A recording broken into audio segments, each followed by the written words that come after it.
to the computer. Okay. But shifting to like 111 versus 222, it does fit for certain people. So that might just be like a little bit of a shift that we do. And that might be able to help control some of the symptoms. Sorry about that. What are your start times and stop times? Um, right, which is why I have a little bone broth soup here. I right now average probably 10 to 6, 11 to 6. Okay. But 11. that doesn't include my cup of coffee in the morning, which Ooh, uh, question. it's Do black you coffee. have a keto mojo or no? Yes.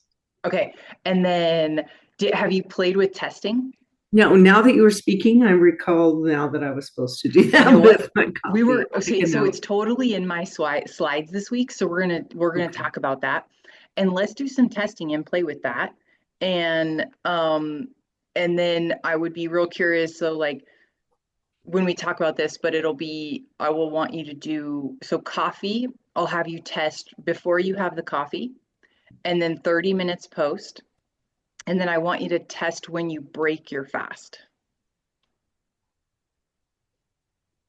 Okay.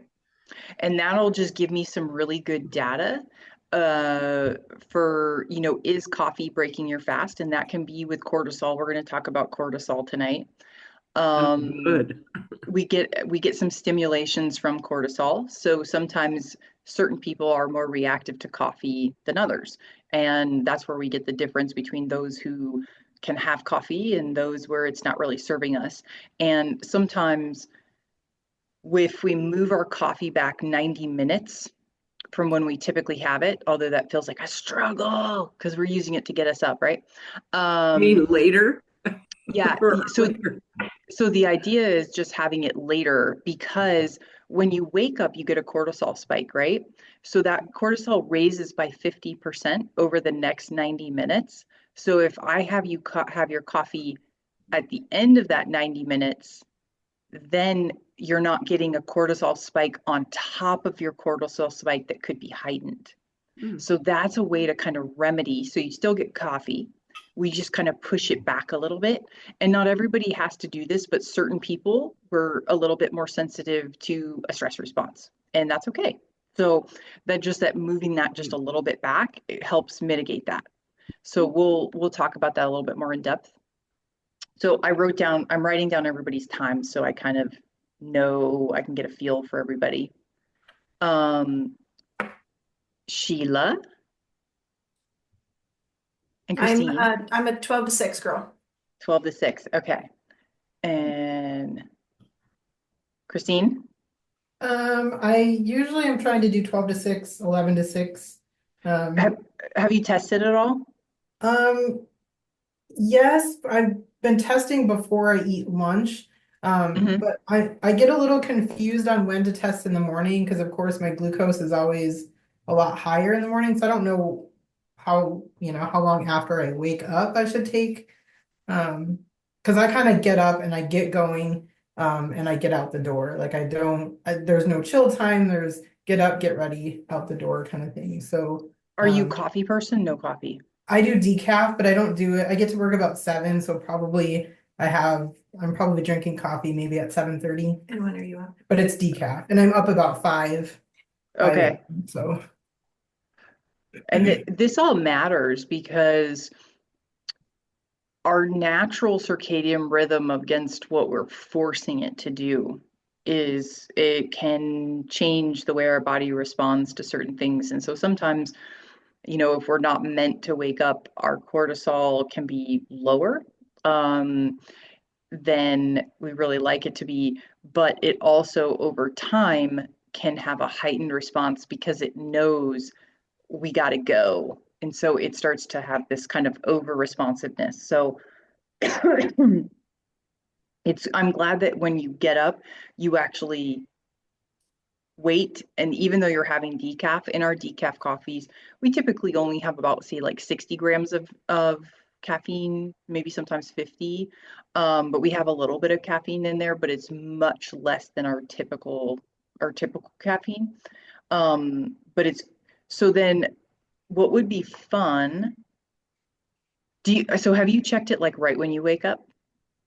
Not recently. I mean, it's been a Okay. while. But Yeah. but you've noticed it's been higher, right? Right when you wake up? Yeah. Okay. And then you know what would be fun? When you got to work before you had your coffee. I would love to know that note because the question is like, is it higher readings than when you were reading it before, when you were first waking up? Because are you getting even more of a stress signal, or is it starting to calm down at that point? You're waking up at 5:30, and then you're getting there at 7:30, right? So now we've got 2 hours. Has it settled, or does it keep going? Because there might be some other avenues we could explore with that to try to calm the cortisol just a little bit, because you might be getting some excessive cortisol response. Yeah, and I know that I'm taking, I don't know, I'm taking a bunch of supplements, and one of them is because for a while I was like 3 a.m. is I'd Mhm. wake up every day at 3 a.m. and 3 p.m. I would just have a crash. So I'm taking cortisol calm twice a day. Oh, So I don't know beautiful. if that, has anything to do with it either or two. Yeah, no, that's probably really good for you because what I typically anything with like I like cortisol calm, and then I also like what's called phosphatidylserine, which is it, sorry, I meant to say a phospholipid that helps to lower cortisol. So that's the other thing I like. But let's see, let's see how you do before you have like your first cup of coffee when you get to work, and then when you break fast. So, you could just have a little excessive response right in that morning time. You're getting going, you're driving, you're moving, right? Everything has to be go, go, go. You got to get there on time. But then when you kind of settle in, do we see that drop going into lunchtime, which is what we'd like to see? Because when we're trying to like move the feeding window a little bit, what I want to see is that ketones have gone up and glucose has gone down.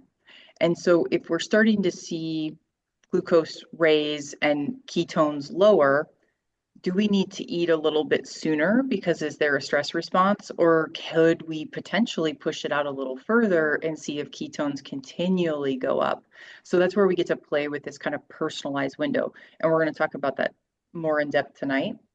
But we'll kind of, I'd like to get some readings and just get some feel for you in that morning time, just because you're known to have a little bit more of an accessible cortisol response.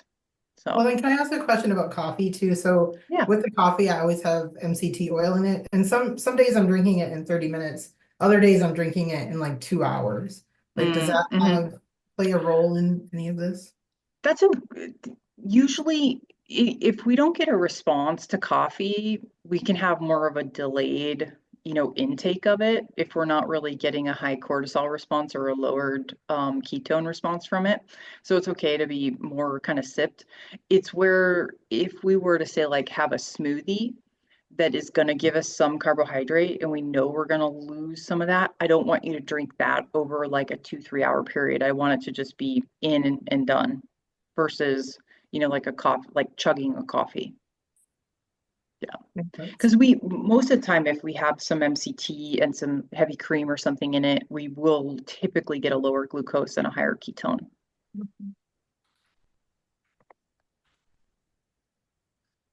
Beautiful. Good questions. And then, Kyla. Um, so I did have breakfast around 8 a.m. Uh-huh. And then most of my dinner was done at 6. Okay. But then Beautiful. the weekend was terrible because I had dinner like at 9:40 and at 8 p.m. And in the middle, I did 2 meals every day except for Friday. Okay. And in the middle, I had coffee with MCT or coconut oil because I was starving. Beautiful. No, this is good. And we're gonna play with your window this week. We're gonna play with like even like because you were doing kind of breakfast dinner and kind of missing the middle, we're gonna work with like playing with moving maybe your morning window back just a little bit or your dinner up a little bit. And that could be dependent on the day, but we'll squish it just a little bit. And how did you feel? So this is my question. How did you feel when you ate dinner really late? Like going to bed and sleeping and your energy, like how did that feel going so late? Um, I was okay because I didn't eat that much. I don't think I Uh-huh. felt. Sometimes we find no, sometimes we find that it disturbs our sleep. Like we don't sleep as good, our mind is a little bit more restless and we don't feel like the same energy the next day because maybe the sleep wasn't as deep as we regularly feel. So it's something interesting to kind of like keep an eye on. If you're like, man, I couldn't get my mind to settle, but it's hard when dinner plans are late. I feel like I'm this old woman that wants like the 5 o'clock special. I'm like, does anyone want to eat at 4 or 5 o'clock? Is that okay with their like blue light special? It's so bad.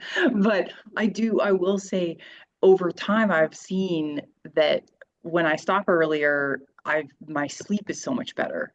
And it just feels lighter going to bed and I'm less uncomfortable. So, we will never ever ever get away with that 100% of the time because we're social beings and we go out and people are not necessarily on our schedule, but it's always just kind of taking note of like how did that make me feel, and this type of plan is meant to be altered because if you ate late that night, let's say you didn't get done till like 9:40 or whatever, the next day we could actually kind of push it back, right? So maybe we could have some of that coffee in the morning, but then we won't eat say till 11 or 12. But that's just we'll start to shift those according to what our kind of social means. And if someone wants to have brunch, we get to have brunch, but we could maybe finish eating earlier that night instead of later, right? So we'll be able to shift that a bit. And can you test your glucose or anything? Do you have like a little meter or anything? I It's okay if you don't. don't. Okay. Um, we could play with, I could even send in like a continuous glucose monitor and we could kind of play with your glucose markers. And, if you didn't want to do a keto mojo, we could kind of play with glucose markers and that would be a real simple way to do it. And I could talk to you about it. I can buy the Keto Mojo. Okay. I just It's didn't know if it's on Amazon or yeah, I'll get you a link for it. okay. Yeah, Yeah, it's like, I'm sorry, Kyla, it's about $49 on Amazon. And if you add the little stick things with it, it's like 99. And Oh, then you can buy like a box of them too to go with it. So it was pretty easy to do. mhm. okay. And the beautiful thing with that is that you'll be able to really get the minutia details. So if you pee on the little strips, it's only going to give you these really gross details. It'll be like 1 to 3, 4 to 6, whereas the meter can tell you this is zero point 0.6, it's 0.7, zero point 0.8, and then we can kind of see trends of what happens with coffee, what happens before and after food, and it makes it we can really see how specific foods or timing disrupts your schedule, and also helps us get really narrowed in on what your personalized window can look like. Okay. Okay, beautiful. Okay, so Rod, Yes. start stop times and what are your wins this week? Start stop times. Usually I start somewhere between like 11 something and 1:30. Okay. Sometimes I get distracted. Okay. And then stop time, I try to angle towards somewhere between 4 and 6. Okay. But same thing like last night, it was probably 7 because we had people over. Yep. And then one day I got distracted, so I quit at 1:30. By the time I got back on track, it seemed pointless. So I went around the clock to probably about 23 hours, 22 Okay. hours. So it was fairly easy. But I do have a question for you. Yeah. Because right out of the box, I clocked a 2.4 on the ketones, and then it settled in and just hung around 1. Okay. Okay. But So wait, uh, when did you hit 2.4 ketones? the very first day I tested. Oh, okay. And I'm not even sure what I did. It was just I pulled it out of the box and I plugged it in and did the thing and whatever. But other than that, it's been hanging like in 1. Okay. And depending on what I do, it might drop as low as like 0.6, but then it just hangs at 1. But was it 2 days ago? I don't eat a whole lot. Mm-hmm. And one of Lisa's concerns, I'm not ingesting enough protein. Mm-hmm. So I decided I would use collagen to supplement it. Okay. And according to your friend Azadi, Yeah.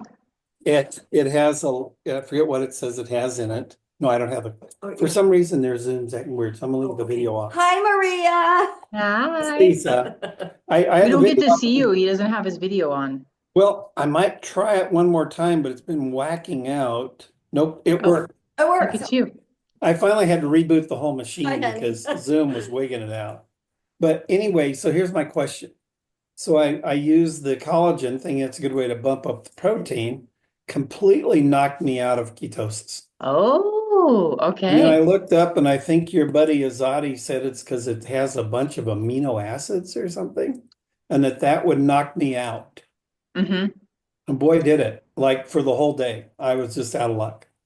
Interesting. So Okay. yesterday I didn't take any, and tonight I just checked it for grins and I'm at 1.0. Okay. Okay. So Well, I don't understand, but that collagen will just talk about getting torpedoed. yeah, so this is information, right? Information is power. That's all supplements, food, everything is. It's giving us signals.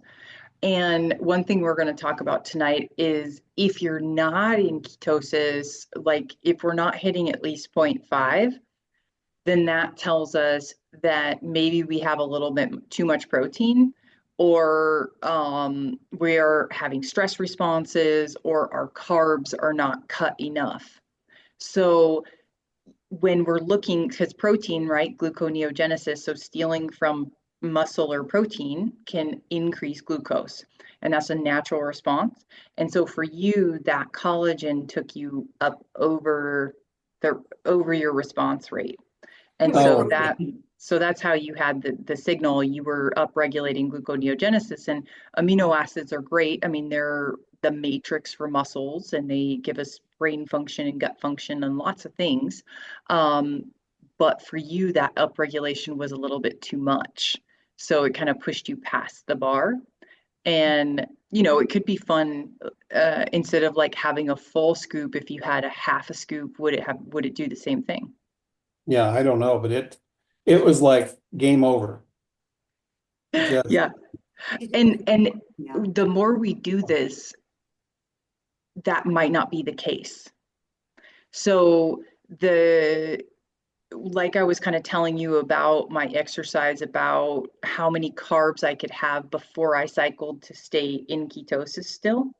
So the same thing can happen with like those aminos. As you're more and more fat adapted, could you have even a full scoop and stay in ketosis, because you're going to upregulate and utilize easier? So it's not a no-go for forever. It's just we might not be upregulated enough yet. So where I would think that we could play with this is when we start into feast, famine, variation. We could use it even breaking fast, or even it might be something even in a fasted window that we could potentially utilize with you as a play. So we can see, but I bet you it's going to take us to go a little bit deeper when we go feast famine to get you even higher ketone numbers to be able to utilize something like the collagen. okay. So, Only thing that today my schedule was a little wonky.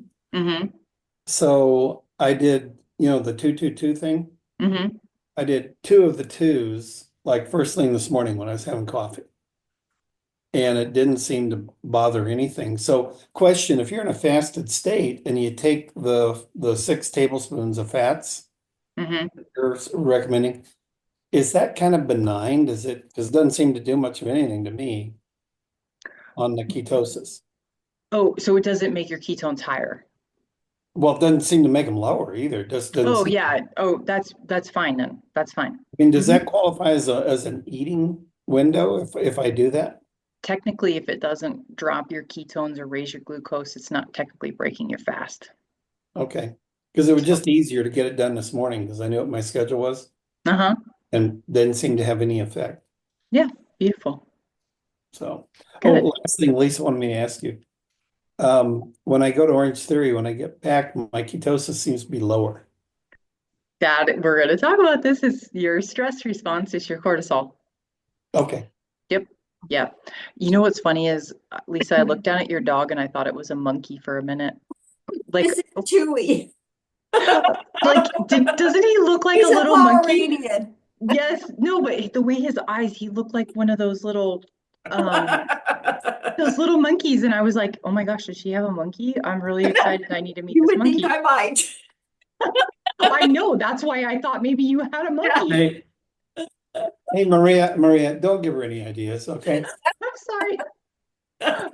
But we all want to meet a monkey, guys. We all want Yeah. to meet a monkey. Yeah. Okay. Okay, All Maria, right. I have a protein question. Yes. So the question is, as we continue on with eating the keto diet and doing the fasting, will I be able to eat more grams of protein without it lowering my ketones? So I've got a real Yeah. delicate sweet spot that, if I, 60 grams is good, but if I snack on the meat as I'm putting it away and I get up to 65, then my ketones are down. So will I be able to increase it? So what I'm going to say with that is, because you've been playing with the kind of 3-2-1 type deal, right? Or 3-2-2. Yeah. On your feast days, I would use those as your protein as your feast during those times, which we want to kind of take you out of ketosis, right? So using those as your feasts. And I also think that the more you do this and the more flexible and everything, you're going to be able to, I really don't think you're probably going to go over 80 grams ever. Like that's going to be hard. But you're also a smaller body frame. So we're actually in a kind of building stage, even at 80 for you. So for us to be able to do 65, and then when we kind of feast, we'll push up. So the bulk of what your week will be higher.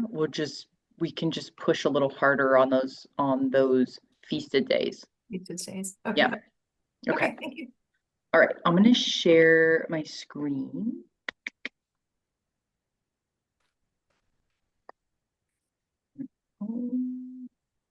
Do this. I'm going to do this. Okay. All right. So we've all talked about our wins. And this week we're talking about personalized feeding windows. And that's why we all kind of went through our feeding times and talked about our kind of, if we're using Keto Mojo, kind of where we've been. This is going to help us really start to narrow in. And we're going to continue to narrow in on that feeding window in the next coming couple weeks. So this is kind of our starting point. Everybody's at a starting point, and this week we're just going to kind of stress it just a little bit to see what our response is to that stress. So did everyone see my little video on adaption? Yes, no, maybe so. About hormesis? Okay. So adaption is really key. And this is really inviting that small stress, and a small stress over time will start to create strength, and it starts to do away with bad stuff and only lets strong things survive. And so we're not looking for diminishing returns. We're not, and this is when we're thinking about fasting and feeding window, we don't want to go too long so that our body is then trying to play catch up. So this is where we can again see that idea of that raising glucose and the raising or the lowering ketones. So that's telling us our body's a little bit too stressed, and we're going to go a bit deeper into that. But we want to just do this and get our bodies set so where we're feeling the same thing every single time, and then we'll start to shrink it a little bit. So this is an eating window, not a starving window. We're talking about the times that we get to eat. And then what if you're not into ketosis yet? So that's what else we're going to talk about. So adaption, when cancer cells are placed under metabolic stress, when glucose levels are lowered and ketone levels are elevated, we're going to start to see that stress will make it so they cannot survive. And when we think about this, we want to think about eating we're not eating less, we're just eating less often. And we don't want to get into this kind of caloric restriction. Granted, if you're a very small framed person and you're eating 3,000 calories, that might be slightly out of your window, but it's really hard to do that as we start to shrink the eating window. It's really hard to get that many calories in. You just can't, because when you think about it with like all the good fats, you just can't put any more in, right? It's just like, okay, I'm full, I'm so done. It becomes less, it less boggles your headspace of thinking about calories and things like that. I don't really think of calories anymore. I really just think about eating to satiety and being done. And then when I eat again, I eat to satiety and I'm done. It's not anything that really becomes part of the headspace too much. So 3 diet changes that will drive autophagy. So no calorie fasting. So this is literally like 0 water. Fasting mimicking. We talked about this a little bit. This is about eating less than 15 grams of protein and under 700 calories. And then intermittent fasting by eating, say, 2 meals a day is the best way to eat fewer calories or no calories without slowing metabolism or triggering autophagy. Then low protein or moderate protein. When we skip meals, your protein will automatically drop. So we just can't get any more in. If we're only eating 2 meals and we're eating, say, 35 grams per meal, we can't really get any more in because we're only having 2 meals. So that will drive autophagy. And then lower carbohydrates like protein. If you skip a meal when your carbohydrates drop, this will stimulate autophagy. So again, the giant Pac-Man, they eat cellular debris that we want more of to get rid of our bad cells. Hey, Maria, Yes, go right ahead. last slide. Does that assume the 222 is in place, or do you stop the 222? Oh, regardless, no. So regardless of the type, so these are just different diet strategy changes that can drive autophagy.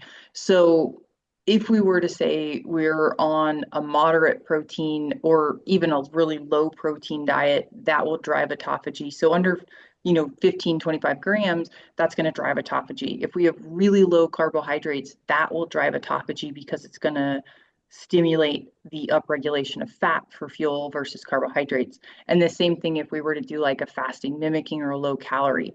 So the 222 for us is really just to get us to become satiated and get us to the point where we can have 2 meals a day. But really, that's really just driving us towards this lower moderate protein, low carbohydrate type style. Does that make sense? Yeah, it makes sense. I still have a question though. If you did say nothing else and just did your 222, would you be more or less in a fasting state? Yep, absolutely. Because this goes the idea when I talked to you about Walter Longo's idea of fasting mimicking diet. If you have less than 15 to 20 grams of protein, 20 as a male, 15 as a female, your body believes it's fasted. So if all you did was a 222 in a day, you would drive crazy ketones high. Because again, you don't have that protein, you're only using fat for fuel, right? That's going to drive autophagy. And then there's the total calorie count isn't for women 500 calories. 5 to 7, yeah. Men is more like 7. Well, 800 max 1,000, yeah. Yeah, so the fat calories about average like around 100. Yeah, per 100 tablespoon. Mm-hmm. And if you're About 2222, you're really only about 600. 600 calories, yeah. Yeah. So that alone would drive autophagy because that would be kind of a fasting mimicking style, really, in the end. Because it really only comes down to the equation when you're thinking about it, and that's people get really fixated. Like Walter Longo made this kit, and that's for people that are very busy people and they want someone to just do it for them. So he has this kit and he gives you this little bar and these little soups and whatever, and it kind of keeps you within this caloric range. But in the end, it only just comes down to the equation. So if we have less than 700 calories, we have less than 20 to 15 grams of protein, you know, you're going to be in that fasted state. It doesn't matter if you're doing it from these oils or if you decided to have vegetable soup and, you know, some tea, right? Either one's going to be slightly more satiating than the other one, but truly in the end, it comes down to the numbers. And that's really what's going to drive up the ketones and stimulate the autophagy.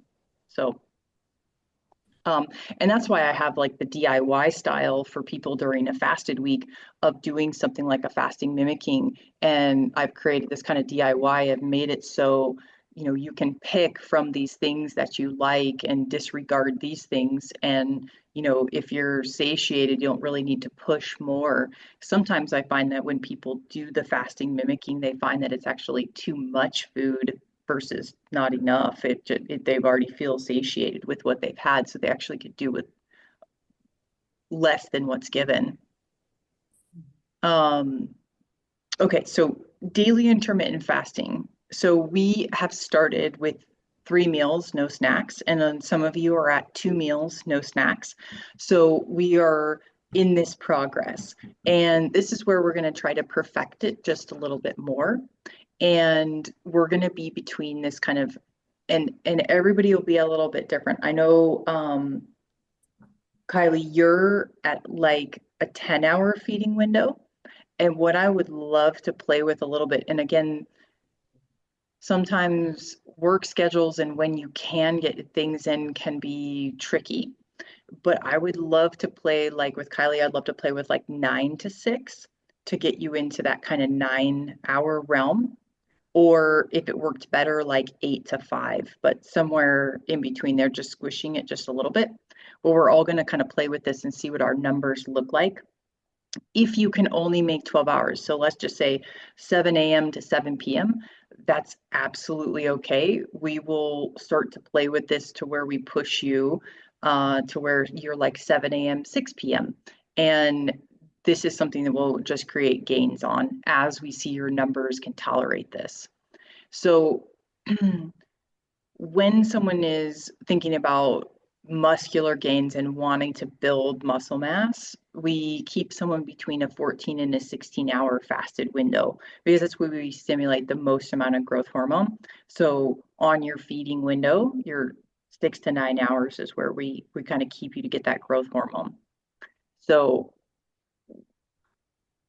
what I want is there are none of us are here at this moment, like doing 1 meal a day. And we're going to talk about that next week. We're going to talk about feast famine variation and doing 1 meal a day. But this 1 meal, we want to eat like a king and we want to remind the body that it's not starving. But we're going to talk about that more in depth next week. So how we are going to determining the feeding window. So this is really determined by your own mitochondria and cells. I can give you this 6 to 9, but if your body's not ready for it, it's not ready for it. So really we have to go by the numbers that we see. And it's best to start with a smaller fasting window and work up to a more larger window. No one's better than another person, really. We're all trying to figure out where that window is. And I will say that this window can change over time, and especially with a woman that's still cycling, this changes throughout the month for us. So the beginning of the cycle, it's way easier to fast. And as we get towards the end of the cycle, it's way harder to fast. So we will change our windows according to that. And we're not trying to like have this like grip on, knuckle grip, trying to make it through, start feeling like you're starving. We want this to feel comfortable. And when your body gets these hunger signals, it's really trying to tell you something. And if we check our numbers when we're in that, oh my gosh, this is way too hard to stay this long, I would be curious to see if you're actually having your glucose rise and your ketones drop. So you could play with that if you feel like you're in that starving state. But your morning glucose and ketones right before, so I like your morning time And some of us will have a higher glucose in the morning, and that really is in response to our cortisol levels. And then I like you to take it right before you eat. And this will kind of help us determine what your feeding window is. Because let's say you're trying to make it till 12 o'clock and we start to see that those ketones are dropping and the glucose is rising, maybe we should go to 11. And we can even play with this by testing at 11 and testing at 12 and seeing the difference, because that will really key us into which is better. And we really want to refeed in that place where we still have the lower ketones and the lower glucose, or sorry, higher ketones and lower glucose. So we want to see that sorry, I wanted to go back to the statement I just made it with looking at, say, like 11 and 12. So say you've been at 11, you want to go till 12. Check your time at 11 and then push yourself till 12 and see the difference. Now, if ketones are still going up and glucose is still dropping or staying the same, you might be able to go a little longer. You might be able to scoot yourself out a little bit and do it by 1 hour and then see the difference. And that really will tell us where that sweet spot is for you. And again, this is information, right? So say you play with that 1 hour and you see the ketones drop and you're like, oh, guess what? I'm meant to stay here at 11. That's just what it is. And if we do that for another week, now we're going to start to see that adaptation, right? It's that idea of hormesis, slow stress over time equals results. So maybe we're just waiting the next week and we're going to just be habitual. We're going to always eat at 11 for one more week and then see if our body can handle that 12. But it's worth playing with that window to find out what the information is. And if it doesn't work, it doesn't work. And we just change it. And it could change with your stress of the week. It could change with your hydration, your sleep patterns. You know, some random person comes into town that you don't really want here. All of these things can change this. So be willing to be flexible with what your body is telling you. So we've had many conversations about coffee. And when we're looking at this, we really want to, again, look at the blood sugar. So testing 30 minutes before, seeing if the ketones are rising or dropping, and if glucose is rising or dropping. So again, if glucose stays the same, ketones stay the same, you can have your coffee. Ketones go up, glucose goes down, you can have your coffee. If glucose goes up and ketones go down, I want you to push your coffee back. And so we talked about that 90 minutes when you first wake, that cortisol is rising. Try to move your coffee back 90 minutes and then have your coffee and see if it changes. So other factors that may be affecting your numbers. So stress can increase or decrease cortisol. And people with a lower stress response, we may with coffee, this really can be independent. With a low cortisol level, it might not affect your numbers as much. With someone with an increased cortisol, you're going to be much more affected by this. And this, people with cortisol issues can both equally be tired. One is tired because they're way above where they should be too much of the time, whereas the person with no stress response feels very lethargic and malaise and never quite gets up, like can feel that stress go up. But it's really hard to get that person moving. They tend to not get as much of a stress response from something like coffee, but that doesn't mean that you couldn't be that person that's getting, because most of your response from stress is going to come from outside versus internal. And there's ways that we can look at this. If you're ever worried about your cortisol, we can always do a urine test. If you're interested, you can always reach out to me about this, kind of like what your cortisol might be doing. But stress can be affected by sleep patterns. If you haven't been a good sleeper, can't get to bed, you can't stay asleep, you wake multiple times throughout the night, this might be due to stress responses. Phosphatidylserine, we're actually talking about this a little bit in the beginning, is a great essential fatty acid, but also a neurotransmitter that helps to lower cortisol response. And things like licorice can actually increase your stress response. So there's different ways to control cortisol response according to what we need. And throughout the day, it could be different, whether it be the morning time versus midday, afternoon, or evening. Sometimes people have instead of rising and going up, they actually start low and then go high and stay high throughout the evening. And I see this a lot with people who are night shift workers or have like on-call schedules, so they kind of are flip-flopping with nights and days. So, or gamers, that's the other good thing. This is what you watch and tell your kids to worry about. But having a lot of blue light during the night and when they game, it can change cortisol patterns to be inverse of where they should be. And those will really affect your numbers. So how your body responds to stress is a big deal. And then exercise. So we talked about this with Rod, how his ketones are lower when he comes back from a workout. And that's really just due to cortisol response from the workout. That is very natural and what we would expect to see.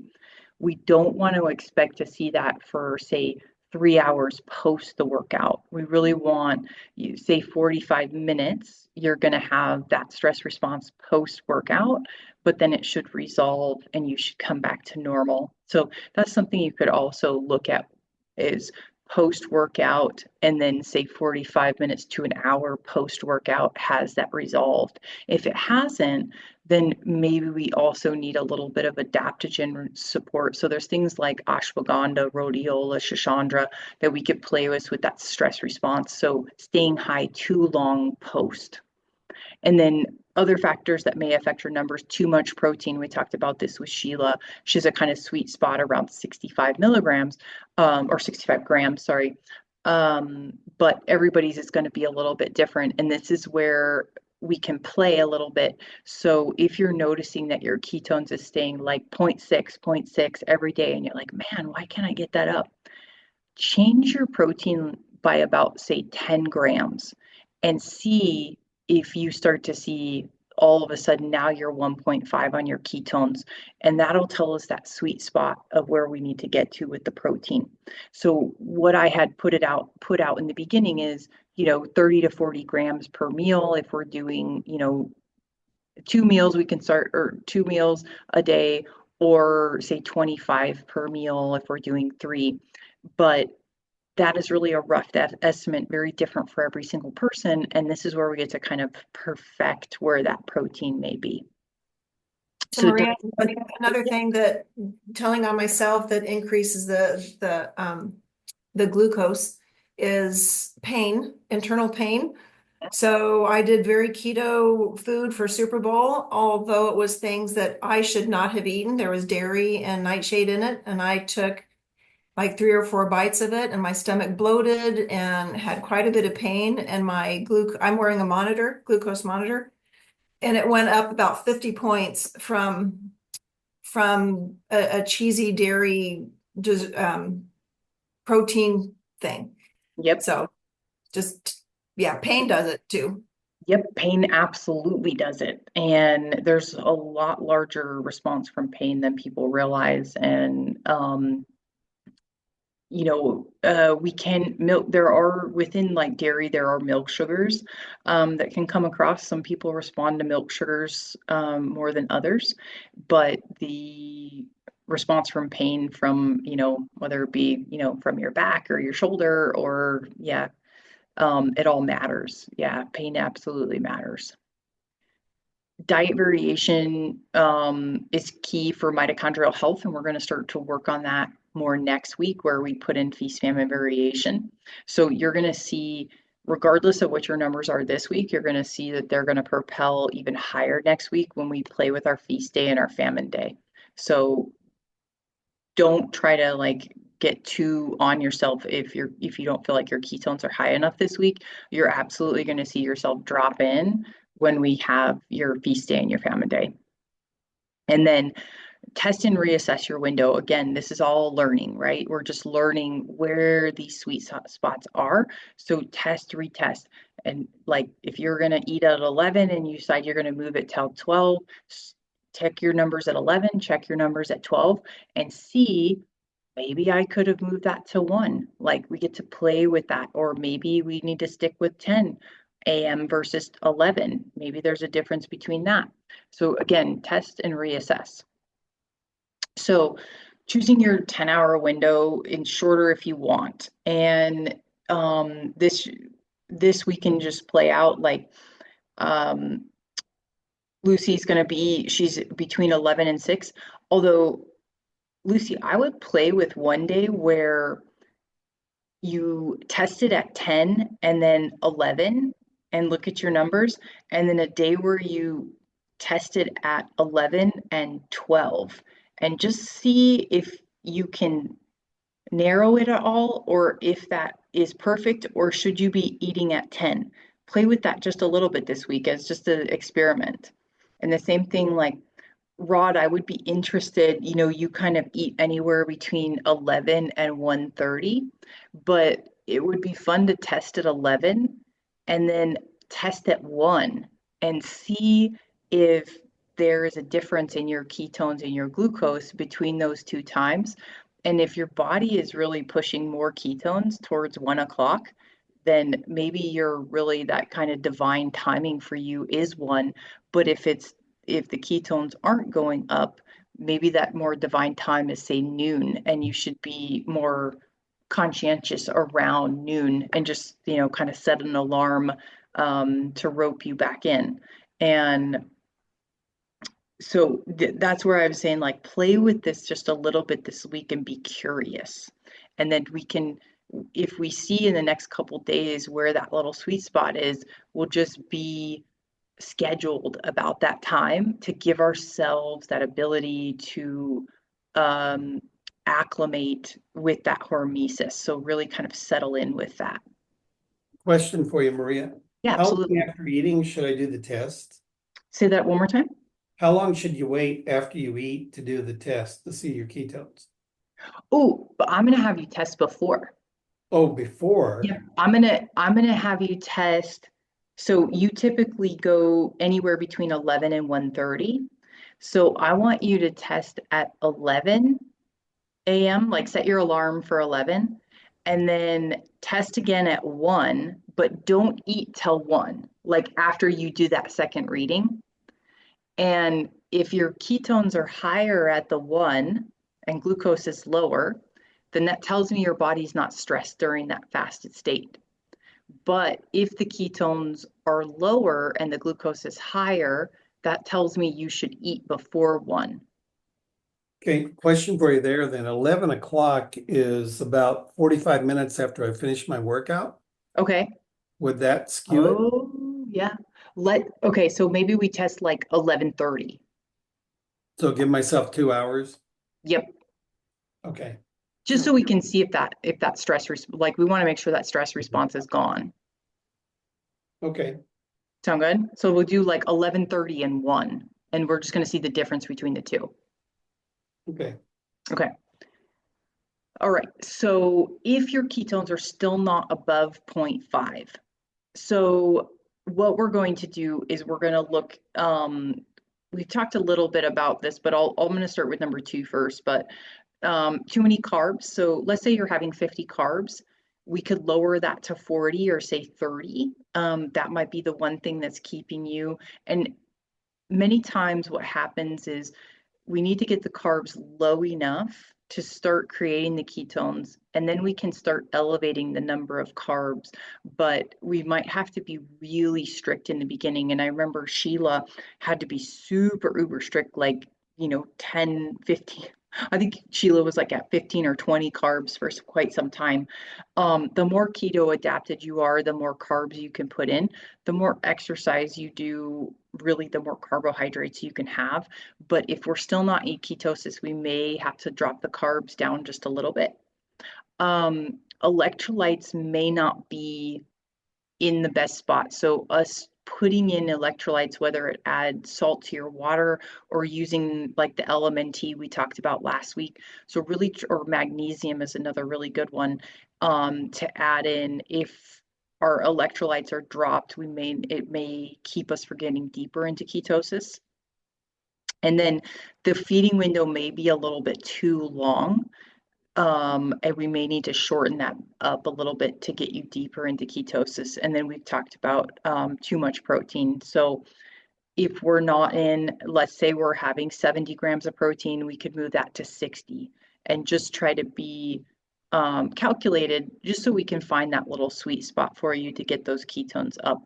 And then lastly is toxicity. So toxicity is a big one that I see many of my people who have done this with me over a couple sessions, that if they're not able to get deeper into ketosis, and they see this a lot when they get into their 5-day water fast, that comes back to a toxic angle. So do we have chemicals, heavy metals, molds, parasites, cavitations, things that might be prohibiting us and causing cellular inflammation that's not allowing us to get deeper into ketosis?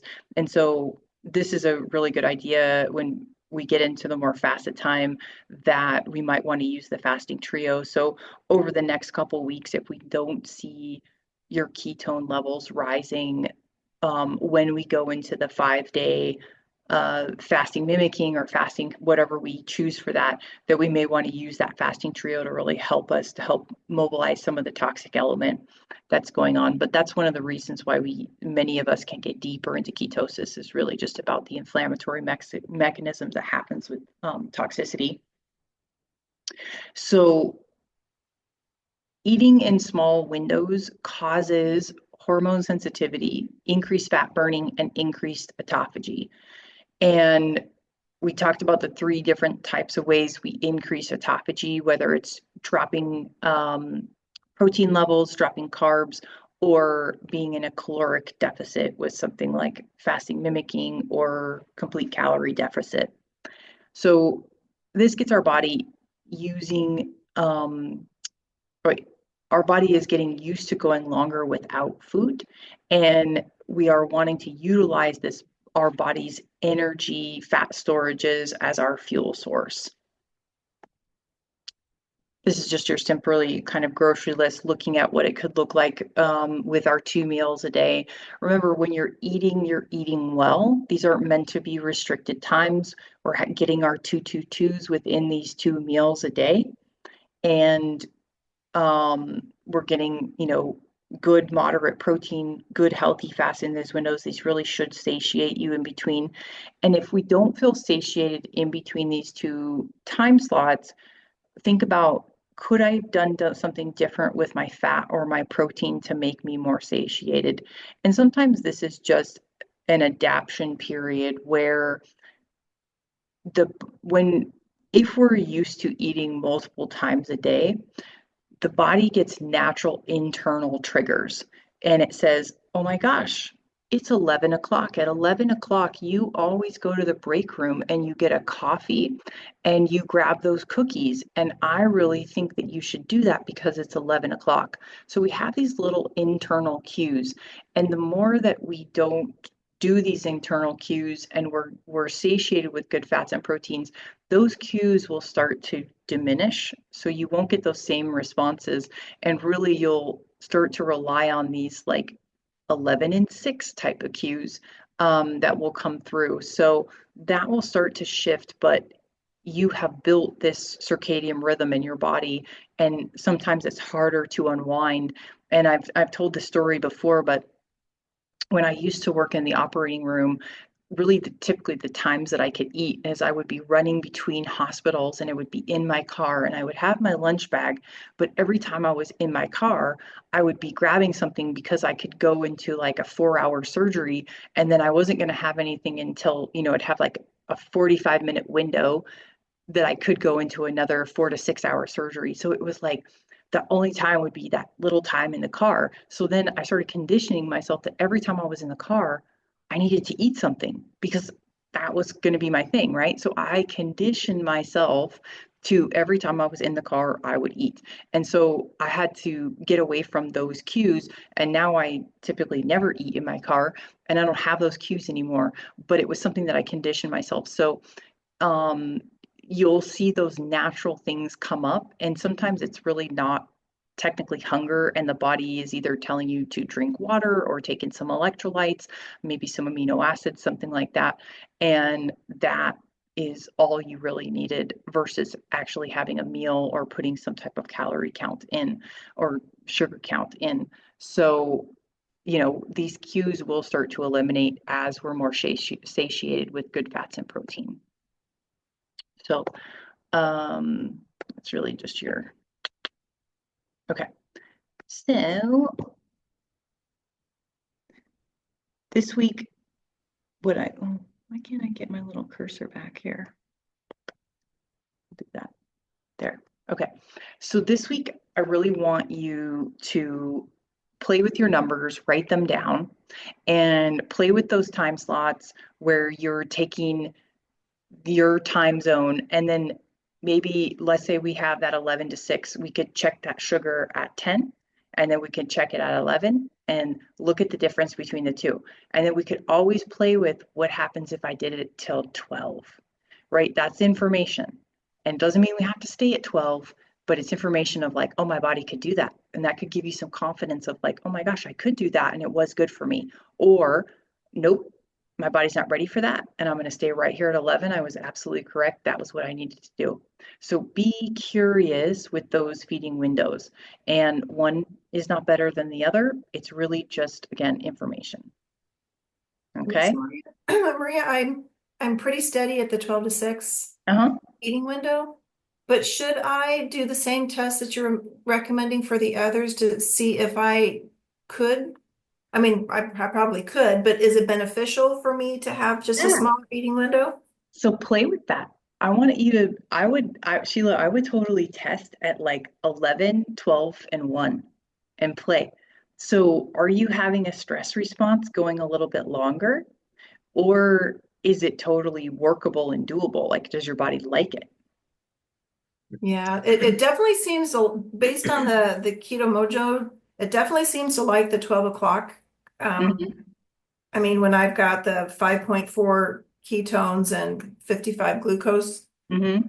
those are pretty good numbers. But if it's going to make more autophagy and healthier, then Yeah, I'm play. game with going longer. So, And if we're on that kind of 3-2-2 on those intermittent fasted days, is that a good place for us yeah, to be? And is it too much stress? Does it want a little bit less, or does it really like that? right. So I Yeah. say we play with this week with that time. Okay. And again, just information, right? Yep. And if your body says that 12 is perfect, or it's like, oh no, honey, we really like 11 right now. Like because you are increasing your activity right now, with, getting ready for the canyon. Does it want on those intermittent days, does it want a little bit less of a feeding, like, a longer feeding window, to kind of suffice for the stress that we're putting out when we're hiking? Okay. That's So good that, point. Thank and you. that's an important thing for us to know. So I can't wait to see your numbers. Okay. Yeah, this will be good. So everybody feels like they have their feeding window, right? When they're gonna eat, when they're gonna stop.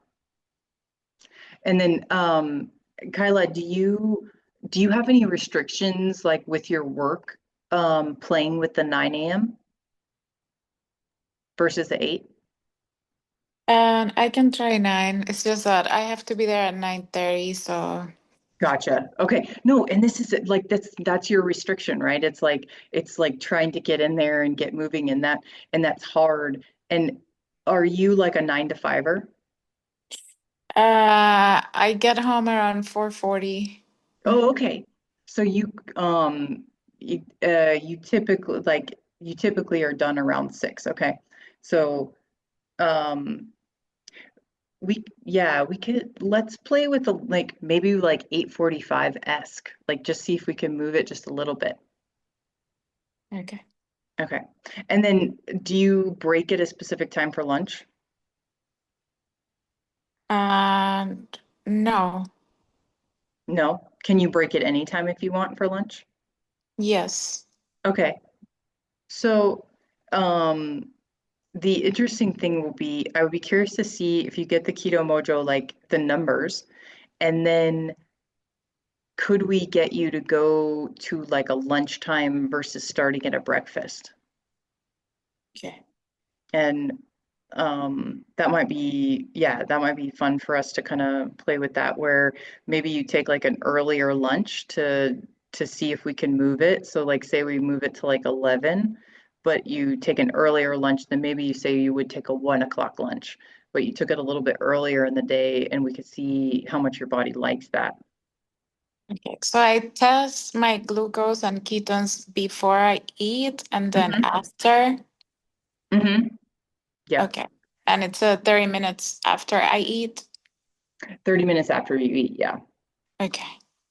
And that the post meal is just kind of telling us your response from the meal. Before the meal is telling us what your body's doing in the fasted state. Okay. Yeah, beautiful. Okay. And if you guys have questions about this at all, you guys can post it in the group, or you can send me a message, or even put it up in the Kajabi. There's like a little discussion board type thing. You guys can put it in there if you want to, but you could post your mojo numbers. And if you're like, I have no idea what this means to me, you can kind of tell me where you're at, and then I can help you work through it. Hey, Maria, question. Okay. Where does the LMNT fit in this? Is that a non-event? Yeah. So LMNT doesn't typically affect your glucose or ketones. So it wouldn't qualify as part of the eating window? No. Yeah. Nope. It would be part of a fasting window. Okay. And sometimes when people are having a tart, like with Kyla, starting so early, but then she's trying to do two where she's doing like, say, like an 8 a.m. and then like a 6 p.m. and then nothing in between. LMNT could be a really good agent during that fasted time between those two meals. Even though it's part of her feeding window, it's something that could keep her from eating again. So amino acids or collagen or something during that time could be a nice way to keep you a little bit satiated. But you can even use them during your fasted before you had anything to eat. And it'll keep you in that fasted state. So if it helps you move, if when we go into like the say dinner to dinners, the LMNT can be a great thing to utilize and keep your electrolytes up, and it actually can drive you deeper into ketosis because it'll keep your electrolytes balanced. So that's, and did you play with them in your coffee or with your ice cream maker thing? No, I haven't had a chance to. I did put them in with the ice cream Perfect. on one, and boy, is that salty. Did you put the whole pack? I think I did. And it was Okay, in maybe that 8 was ounces. probably intense. So when I put it in my coffee, I used like 1/8 of a packet. I put, yeah. Oh, So that was probably good for me to tell you. I literally use like 1/8 of the packet, and then that just salts it, like gives it a little bit of that saltiness, but it gives it the flavor of like the mint or the chai. So yeah, use less of that. And even when I will tell you, so like this is 32 ounces, this water bottle. I will fill this up with one LMNT pack, and then I'll drink it, say like halfway down, and I'll fill it up again, and it will completely keep the same flavor. Like it doesn't seem too diluted at that point. I'm like, oh, that is still very strong. So it can be diluted quite a bit. well, I can tell you, 8 ounces in, or a whole packet and 8 ounces of the ice cream will just about. That wasn't the jam. No, you learned about An you acquired taste. salted caramel, salty salt. I went way past salted caramel. Oh gosh. Yeah, no, that was yeah, definitely go take that back to an eighth or a fourth. Okay, And then tell me good to how it know. after that. I'll give Whitney the heads up too. She got her creamer thing too. Beautiful. All right. Well, again, let me know your numbers, put them up if you don't know what you're looking at, or, if you're like, Maria, does this mean I should go longer or shorter? Put it out there and I'll let you know what you should do. So if that's not super clear, and then anything weird comes up this week, reach out. Um, I'm excited to kind of see how you guys kind of narrow the window a little bit and get into that more personalized, and then be able to play with and kind of see how your numbers are responding to different stress and sleep and exercise, and a little like this 10 more grams of protein versus 10 less, or the same thing with carbs. Do we just need to kind of clean those up just a little bit? Beautiful. Well, I hope you guys have a blessed rest of your evening, recover from your Super Bowl, and get some good rest. Thanks, Maria. You're so welcome. And I hope you guys all got the recording last time and I put it up to YouTube and you guys enjoyed. Okay, perfect. I will get that up in the morning to YouTube, and then so it's easier for you guys to link to. So you guys can have the recording if you want. Beautiful. Great. You have a good week. Yes, thanks so much. Take care, guys. Bye.